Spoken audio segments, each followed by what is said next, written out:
Hey everybody, good morning. I hope you're all doing well. I'm Diane Taylor and I am an intuitive relationship and love coach.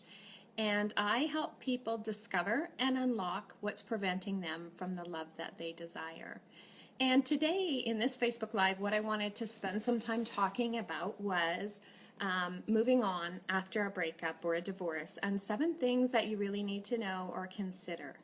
So first of all, understand that after we go through a breakup, we experience fear, and that fear is driven by our basically our fear, our root fear of being alone forever. So we go into our mind and we think, are we going to be alone forever? And what happens with that when we're in that scarcity mode is we tend to react or move on to try to fill that void of being alone.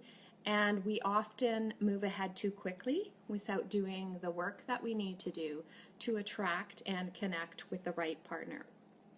So our fear pushes us forward unconsciously into yet another relationship that, a few months down the road might not feel so good either. And you might end up in that relationship having the same kind of feelings that you did in your last, like that you, even though you're in a relationship, that you still feel alone, or that you can't really be your true self, or you won't be accepted, or that you fear that fear some instability or lack of commitment within that relationship.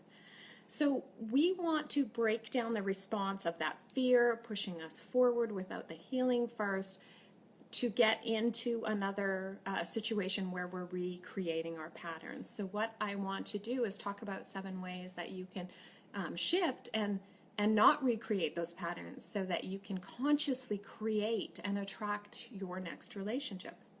So let's go through the 7 things. Number 1, understand that healing takes time. A breakup or a divorce is it's like a grief. There's a grieving process, and you've heard about the stages of grief. Well, you're going to go through stages in your breakup as well. So, give yourself a break and give yourself lots of kind self-care and love as you transition through the healing process.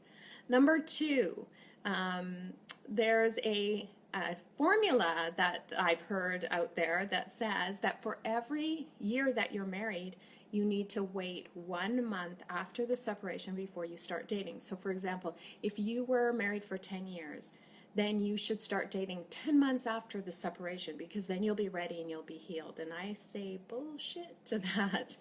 Healing is a different process for every individual. It's unique, and some people might be ahead of that curve and some people might take longer. But you're a divinely created, unique individual, and your relationship that you were in was unique and had different things. So there is no time frame. So understand that. And when people tell you you're ready now because it's been that time, you may or may not be, and you'll know. Number 3 is about creating clarity. So when we get in that fear mode that I talked about earlier, what we tend to do is we want to just move ahead. We take action, we get her done, and we move forward without consciously creating a desire first. So get really clear about what you want your next partner to be like, and most importantly, how do you want to feel in that relationship? So that when you have that, it's going to help you when you get out there and you're dating.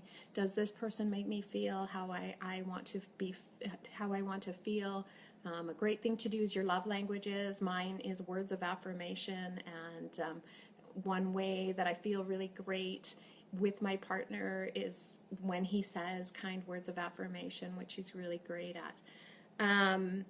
Number 4 is your friends, your beautiful, supportive friends that have been with you through the breakup, and they're so great and wonderful. However, understand that their advice is based on their own needs. So when they say, you really need a man that will, be around all the time, or you need a man that, is taller than you, or whatever your friends are saying, understand that advice comes from their own needs, and you are not them. So you're really the only one that knows what you need. So take their well-meaning, good-intentioned advice, put it through your own intuitive filter, and come out with what will work for you. Number 5, if your soul desires to be in a partnership, it will be. And this is one thing, when you are not in a relationship, it's really hard to feel like you're not going to be alone forever. Trust me, I've been there. But if you have a desire, there's a saying that says, if you desire it, it's already manifested. It's just in a future reality. So the fact that you desire it is because it's already manifested in the future. So it will happen, and trust in that and believe in that. Because when the soul is ready, its mate will appear. Number 6, the opposite of your ex is not the answer. So the analogy I like to use for this one is, if your ex was a big salty bag of chips, you might be craving something sweet. So you would love to have a big tub of gummy bears. So you go, and in your next relationship, you find some sweet big tub of gummy bears. And a few months into the relationship, your teeth really start to hurt, and you could really use something a little bit more salty to balance things out. So we don't want to go for the opposite. We want the whole enchilada. You deserve the whole enchilada.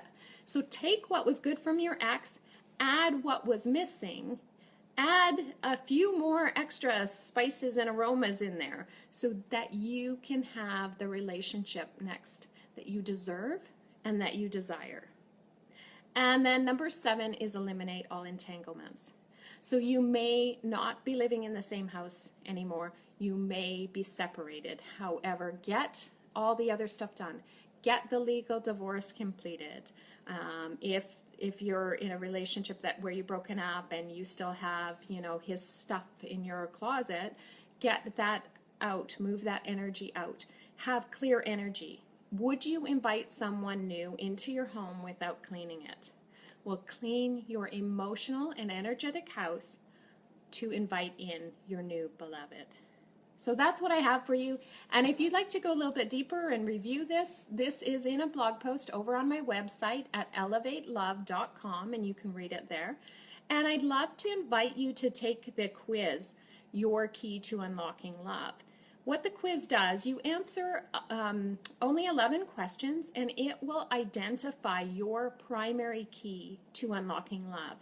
And it's going to tell you, I'll show you, this is an example of the report that you receive after doing the complimentary quiz.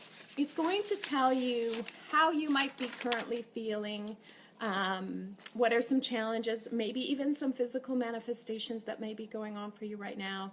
And then it's going to tell you how to start healing so that you can move forward and have the love that you desire, and most importantly, that you deserve. And if you're already in a relationship after the breakup, that's fine. It doesn't mean you need to start over, but if you still continue to do the work and do the healing, then you might make that relationship better, and it might not turn into a pattern or yet another failure. You can actually develop and nurture and prevent that relationship from going south. So I invite you to take the quiz over at my website, elevatelove.com. And until we speak again, I invite you to elevate love in your life. Thank you.